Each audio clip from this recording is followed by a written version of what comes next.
G'day and welcome to another massive edition of the MCDFNL Footy Show. Thanks to our friends at Bendigo Bank. My name's Yeendy. I'm joined by the MCDFNL Operations Manager Mitch. A great game of great round of footy that we've just had before the bye. Yeah, absolutely. A couple of close games and a couple of games that are probably going to shape the 8. I think come the end of the year, there's only 6 games left, so there's not long now for those teams that are out of the 8 to get in there. Yeah, I think mathematically at this stage, there's probably only about 10 teams that can make it, but the games that we had over the weekend certainly shaped things up a little bit. One of the big telling games was Maryborough Rovers going down to Navarre. I think the Rovers would be pretty disappointed about that. What are your thoughts? Yeah, well, touching on Navarre, firstly, they've kept their top 4 hopes alive. I wouldn't be surprised if they sneak into that top 4 now. They're sitting in 5th with 6 wins. And look, probably Navarre's best win for the year, I'd say. They haven't taken a big team out like the Rovers, and they've still got some challenges before their season's out. But the Rovers, they're suddenly in a bit of trouble, I think. Yeah, they've been a little bit hit and miss throughout the stages this year, and I know sort of looking forward, that was, I think on paper, you talk about Navarre needing to take a big scalp, but the Rovers, I don't think they've really done that this year. And in a game like that, they really needed to win. But we know Navarre, they were sitting at the bottom of the ladder after round 1, and we were like, well, it's going to be a tough year for them. And I think they'd lost their first few games, but now they've really strung some wings together. They're getting some great form. Chris Brennan's been outstanding up to the forward line. He's getting your 3s and 4s, and it seems like we're starting to see the turning of the tide for that team.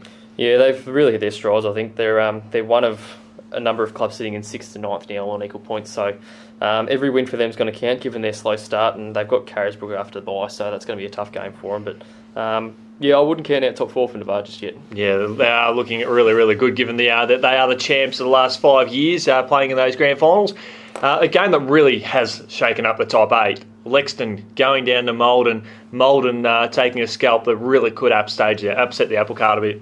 Yeah, Maldon's really...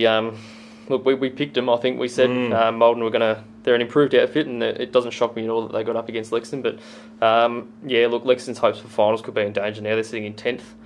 On Maldon, they've got Newstead and Royal Park after the bye. I'd probably be backing them in on both of those games. Yeah, there's still a slim chance mathematically that they can make finals, but given they're basically a different side from what we saw last year, and we've talked right throughout the year that they are a much improved outfit from that year.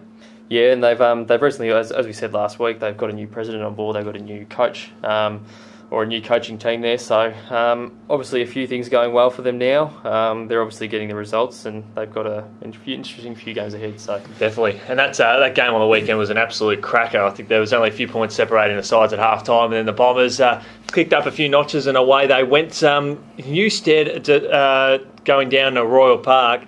Royal Park, mathematically, there's still a chance to make finals this year. I know they're sitting in the mix. I think they're one of about 4 teams sitting on 5 wins for the year, and that's an important win for them. Yeah, very important for them. They've kept their season alive, and you're right, they're one of those number of sides that are in that spot, fighting for that top 8 spot. So another close encounter as we predicted, and it's they've actually jumped 8th now. So it didn't seem like they were that far in there, but they've actually jumped into the top 8 now, and they're going to have to try to fight hard to stay in. Yeah, they've had a pretty good few weeks. I think that win over Trentham going back a few weeks ago, and comfortably accounting for them as well. I think by the seams looking at it now, that was the game that really turned their fortunes, because now they've knocked Trentham out of the mix. I mean, Trentham is still in the mix anyway, but they've sort of leapfrogged them a little bit, and now they're right in the position to make finals. Yeah, and look, just on Newstead as well, I mean, they've pushed Royal Park pretty hard. It's not a bad game by them. They'd be happy with that effort. Yeah, they would be, and they've got a massive game coming up against Maldon, who we touched on, and I think that game could be really interesting. Yeah, exactly right there. Another big game, they're all big games at the moment, but Talbot had to fight tooth and nail to take down Trentham, winning that one by 15 points. There was only 8 points separating the two sides at quarter time. I think it was 5 goals to 4. And then, so that was 9 of the 19 goals scored in the first term. And then after that, it was a genuine slog. Yeah, Trentham battled hard here against a strong Talbot side. Talbot actually in front of every change, as you probably touched on there. So they just couldn't quite get over him there, and a close game as we probably anticipated as well.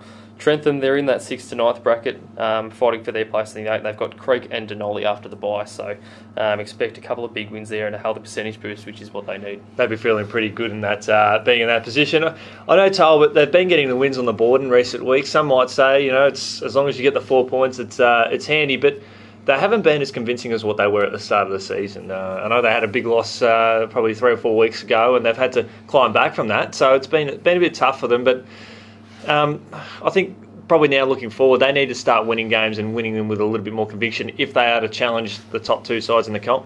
Yeah, you're probably right. But with that said, they are sitting in 3rd position, and they're pretty comfortable in there. I don't think they'd be the ones to drop out. If there was going to be a side to drop out of the 4, I'd still back them in. But you're right, they've probably still got a couple of tough games ahead, and it wouldn't surprise me if someone knocked them off. Yeah, I'd like to, knowing the talent they've got in that team, I'd like to see them go out and win by 10 goals or something to that effect, and have a really good performance. And we'll touch on lightly on the other games as well. Ashmanari, 18 goals for Carisbrook on the weekend. It doesn't matter what level of footy it's at, and in opposition to kick 18 goals in a game of footy, that's incredibly impressive there. They are the Carisbrook forward, and now he leads the goal kicking. Yeah, it's right. It's unfortunate for sides like Campbell's Creek and Denali getting pretty heavy defeats, but as you said, there's some great individual performances, and Minari's jumped ahead. I think he's 6 goals up now in the goal kicking, so credit to him. He's obviously a very classy player. Yeah, and I wouldn't discredit Campbell's Creek as well. That was their 4th highest score of the year, and they've actually, I'll give them a lot of credit. I think over the last 3 weeks, they've got 3 of their 4th highest score. They went goalless against Native Alba about 3 weeks ago, but then they've gone 8-8-4. Now, they had a bag of 5 in that sort of first month. They've been getting that scoreboard pressure there, whereas probably in the sort of first 6 weeks, they were struggling to kick more than 2 goals a game. So I think they're really starting to turn things around. You're looking for the little things, but I think that effort on the weekend, they had a big loss. But to go out and kick 4 goals against arguably the best, most attacking side of the competition, I think they'll be happy with that. Yeah, it's hard to say they'll be happy with, but I mean, you're right. They have kicked a score there at least, and they've got a big game coming up against Denali in a couple of weeks, which will be very interesting. Yeah, exactly. If you were sitting down now and you had to place your tip on that one, you've got Denali and Campbell's Creek. Arguably at this stage, we're expecting that would be the only victory the side would have. Who do you think would win that one?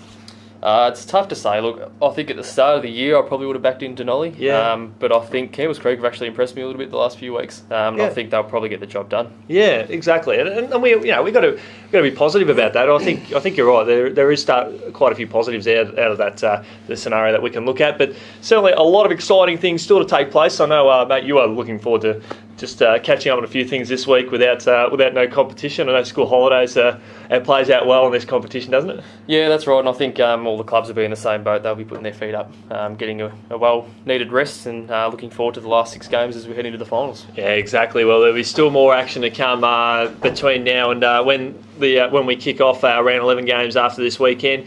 But all thanks to our friends at the Bendigo Bank, who have been tremendous supporters of the MCDFNL. Thanks to you, Mitchy, for all your great work again, mate, and we'll look forward to catching up with you soon. Thanks for having me.